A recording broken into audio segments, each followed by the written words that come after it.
இன்னைக்கு நம்ம குக்கிங் டைம்ல பார்க்க போறது வீட்லயே ஈஸியா செய்யக்கூடிய இனிப்பான ஒரு நான். இந்த நான் செய்யறதுக்கு முதல்ல நம்ம 150 ml பால் எடுத்து காய்ச்சி ஆற வச்சுக்கோங்க. பால் மிதமான சூடுல இருக்கட்டும், ஃபுல்லா ஆற வேண்டாம். அந்த பால்ல 2 டீஸ்பூன் வெள்ளை சர்க்கரை சேர்த்துக்கோங்க. கடைசியா ட்ரை ஈஸ்ட் 1 டீஸ்பூன் சேர்த்துக்கோங்க. எல்லாத்தையும் பொறுமையா கலந்து வச்சுக்கோங்க. கலந்து வச்ச மிக்ஸ்சரை ஒரு 15 நிமிஷம் தனியா எடுத்து வச்சிடுங்க. 15 நிமிஷத்துக்கு அப்புறம் ஒரு பெரிய மிக்சிங் பவுல் எடுத்துக்கோங்க. அதுல 1 கப் மைதா, 1/4 கப் அரிசி மாவு சேர்த்துக்கோங்க.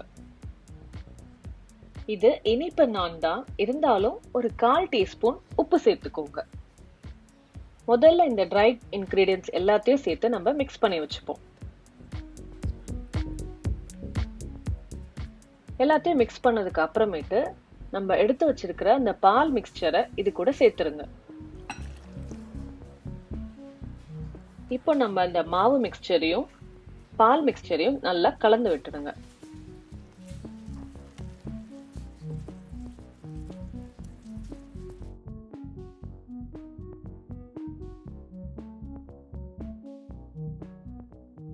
ரெண்டு மிக்சரும் நல்லா கலந்ததுக்கு அப்புறமேட்டு ஒரு ரேப்பர் இல்லாட்டி ஒரு மூடி போட்டு மூடி வச்சிடுங்க. ஒரு 1 மணி நேரம் போல ஊறட்டும். அதுக்குள்ள இன்னொரு சின்ன பவுல்ல 4 டேபிள் ஸ்பூன் நாட்டு சர்க்கரை எடுத்துக்கோங்க. கூடவே ஒரு 10 முந்திரி பருப்பு இடிச்சு சேர்த்துக்கோங்க. ரெண்டுத்தையும் சேர்த்து நல்லா கிளறி விட்டுக்கோங்க. முந்திரி பருப்பு இல்லைன்னா பாதாம் பருப்பு கூட சேர்த்துக்கலாம். இப்போ இதை தனியா எடுத்து வச்சிடுங்க. 1 மணி நேரம் கழிச்சு பாத்தீங்கன்னா மாவு நல்லா பொங்கி வந்திருக்கும். இந்த மாதிரி ஓபன் பண்ணி பாத்தீங்கன்னா நல்லா சாஃப்டா இருக்கும் மாவு. இப்ப மாவு செமி சாலிட் ஸ்டேட்ல தான் இருக்கும். அதனால நீங்க இன்னும் கொஞ்சம் மைதா மாவை கொஞ்சம் கொஞ்சமா சேர்த்துக்கோங்க.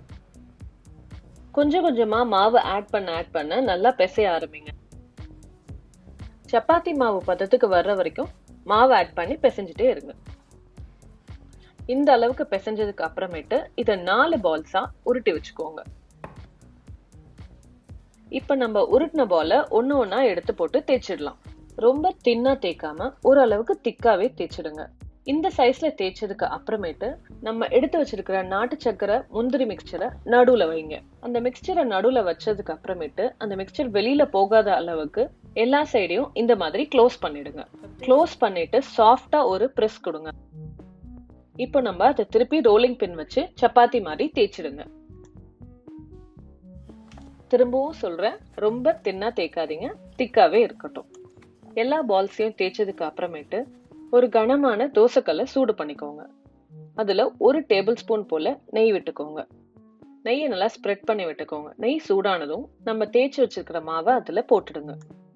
அந்த மாவு மேலையும் லேசா நெய் விட்டு தேய்ச்சி விட்டுடுங்க.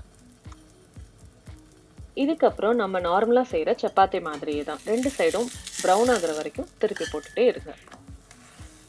எந்த சைட் டிஷ்மே இல்லாம சாப்பிட்டாலும் இந்த நான் சாப்பிடுறதுக்கு ரொம்ப சூப்பரா இருக்கும். அவ்வளோதான், நாட்டு சர்க்கரை நான் ரெடி. இதை நீங்க உங்க வீட்ல ட்ரை பண்ணி பார்த்துட்டு உங்களோட சஜஷன்ஸ் அண்ட் ஃபீட்பேக்ஸை எங்க கமெண்ட் செக்ஷன்ல கமெண்ட் பண்ணுங்க. Hope you enjoyed. Thank you for வாட்சிங்.